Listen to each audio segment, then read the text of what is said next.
একজন তরুণ রাইডার, নাম মাশতাক। তার স্বপ্ন ছিল বাইক চালিয়ে পৃথিবী ঘুরে দেখা আর আল্লাহর ঘরে হাজির হওয়া।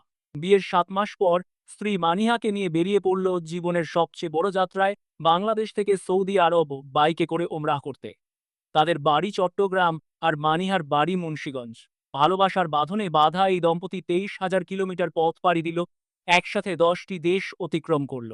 সময় লেগেছে পুরো 6 মাস। যাত্রায় যেমন ছিল ঝুঁকি, তেমনি ছিল অসাধারণ কিছু অভিজ্ঞতা। পাকিস্তানের সীমান্তে পৌঁছে যখন সবাই জানল যে তারা বাংলাদেশ থেকে এসেছে, তখন বন্ধ থাকা গেট বিশেষভাবে খুলে দেওয়া হলো শুধু তাদের জন্য। হোটেলে খেতে গেলে অনেক সময় হোটেল মালিক শুধু বাংলাদেশি জানলেই তাদের খুশি হয়ে বিল নিতে চায়নি এবং অতিথি হিসেবে স্বাগত জানালেন। তবে সবকিছু সহজ ছিল না।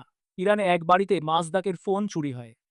সাহায্যের জন্য পুলিশে গেলে দেখা যায় পুলিশ শুধু আরবি জানে আর মাজদাক শুধু বাংলা।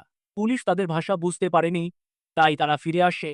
পরে সেই এলাকায় কিছু তরুণের সাথে বন্ধুত্ব হয়, তাদের সহায়তায় সমস্যার সমাধান হয় এবং পরদিন ফোনটি ফিরে পান মাজদাক।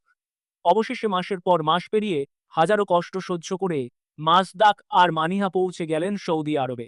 জীবনের সবচেয়ে বড় স্বপ্ন পূরণ হলো, বাইক চালিয়ে বাংলাদেশ থেকে সৌদি আরব ওমরাহর উদ্দেশ্যে ইতিহাস গড়লেন তারা। এই যাত্রা প্রমাণ করে ভালোবাসা, বিশ্বাস আর সাহস থাকলে অসম্ভব বলে কিছু নেই। ভিডিওটি ভালো লাগলে চ্যানেলটি সাবস্ক্রাইব করে দাও।